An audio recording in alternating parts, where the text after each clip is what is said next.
Nandito kami ngayon sa handicraft market sa Quiapo. Bumili kami ng lantern, parol, basket, sungka.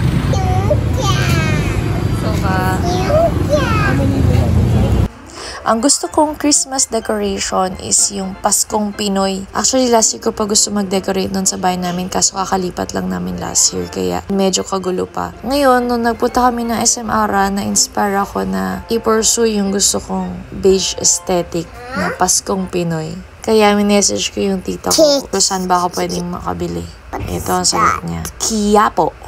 Quiapo? Yeah.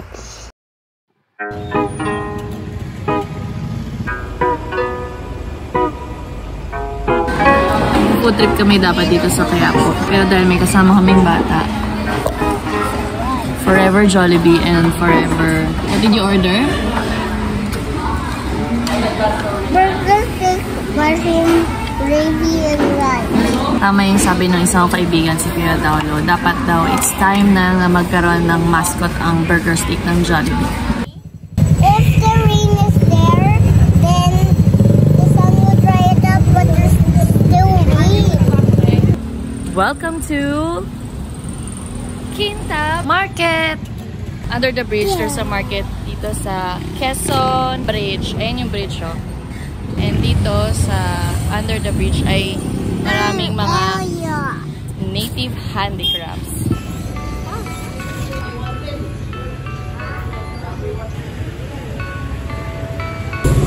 Yan, ang dami, di ba? May mga Santa Claus din. Ayan, paikot.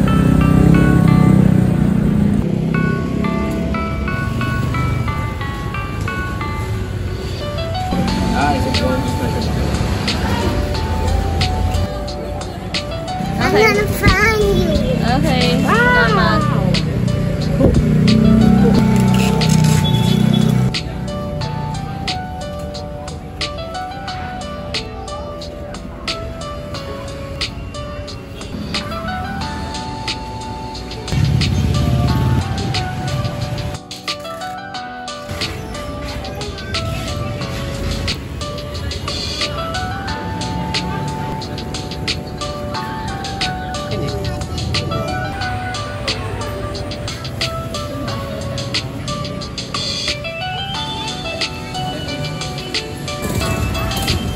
Covering? What? Covering for the rain. Ah, you mean umbrella? Gahanap ako ng rattan balls na pang Christmas tree. Tingnan natin kung meron dito kay Manang.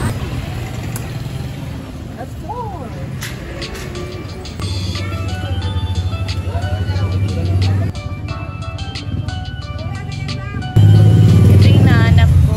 Ayan, one. I will buy this one. Do you like it? Ilang inches po yan? 18. What did we buy? The basket. Ay, Basket na. bumili kami ng... Ano yan? Suka. Ano? Suka. Songka. Suka. Naalala ko nung high school, gumagawa kami ng mga parol sa school. Sarili-sarili naming design. Ito yung skeleton.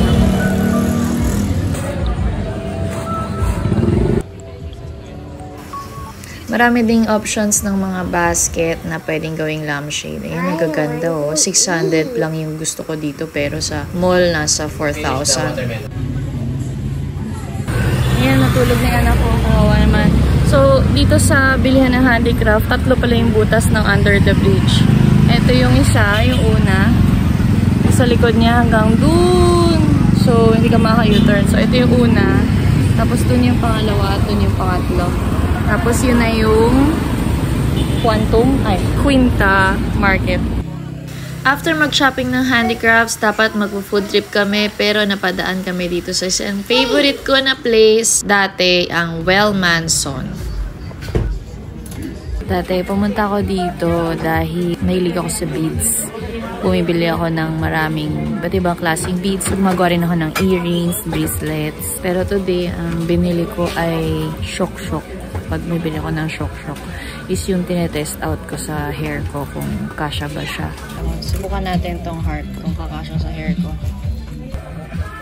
Medyo matulis siya. Ito, subukan natin. Masyadong madulas to. Hindi ko mapares na ganito. Hindi siya kasya. Matalino itong ginawa nila dito. Nilagyan nila ng madaming upuan para pahingahan ng mga hindi naman masyadong nag-i-enjoy dito. Kawawa naman yung anak ko. Pero mas kawawa yung daddy niya. Okay ka lang, dad? Grabe, the last time that I was here, college pa ako. That was more than 17 years ago. Grabe, ang laki na ng Well Manson dito. Nung una ako nagpunta dito, parang 2 pasilyo lang to. Sobrang sikip, sobrang daming tao. Pero ngayon, parang 4 na pasilyo. Tapos, very organized na sila. Ngayon, nag-iintay na lang ako ng pagbabayad sa counter. Chine-check pa nila yung mga items ko. Ayan, nilalagyan nila ng sticker yung plastic. Before we go home, naman muna kami sa Excellent Cooked Ham para bumili at matikman for the first time itong hype na hype dito. Masarap naman siya, inulam ko sa kanin, pero nothing special, I think. Pauwi na kami, dito kami sa parking at hindi kami maka-exit. Ang mahirap kasi dito sa Quinta Market parking ay salubungan. So, dito kami nag-iintay na makalabas.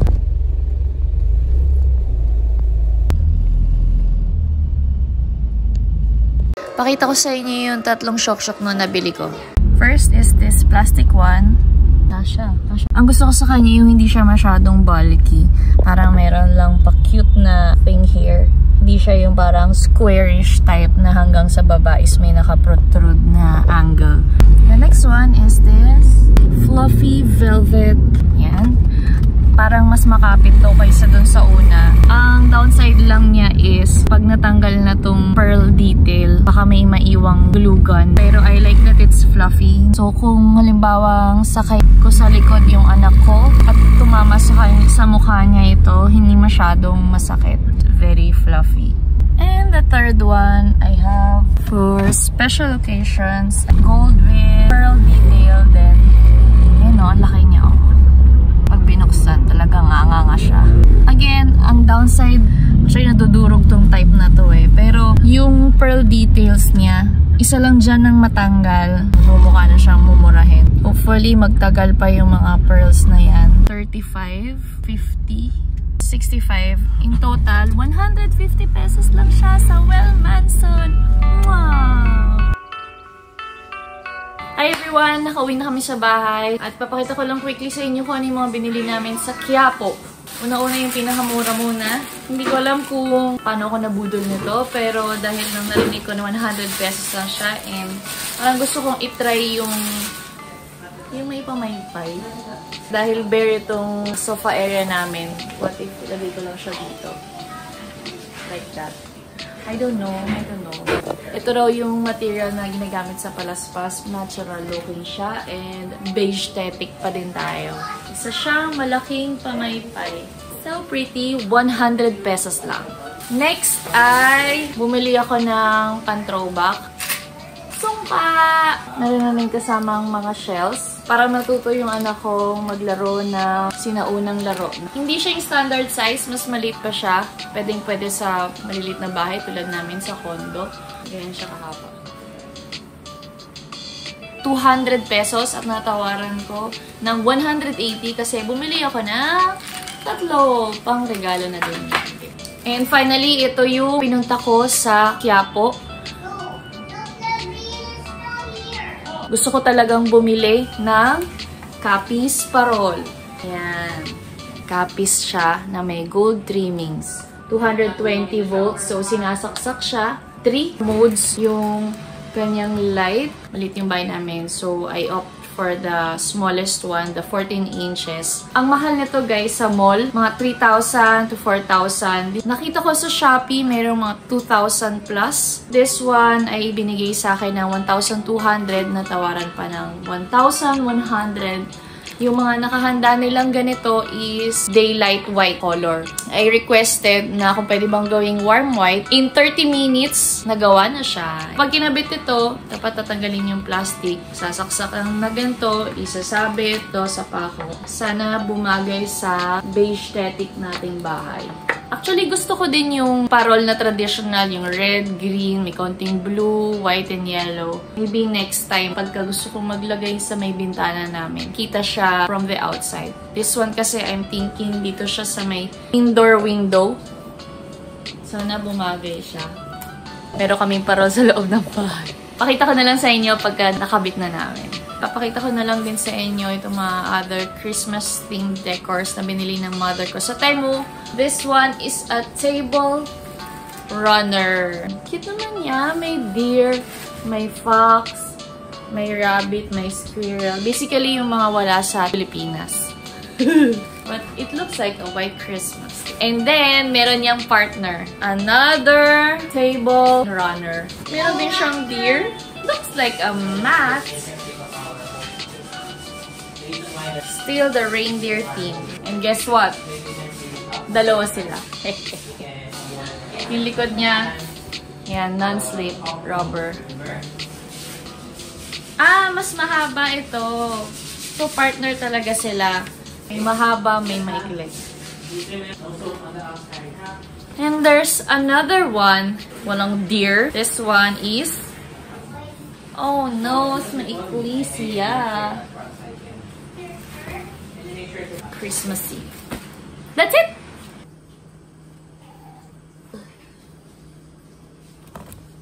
Nyek! Ay nako, sumobra siya. Hindi ito dapat yung pinili ko. Pero okay lang. At least, aesthetic naman siya.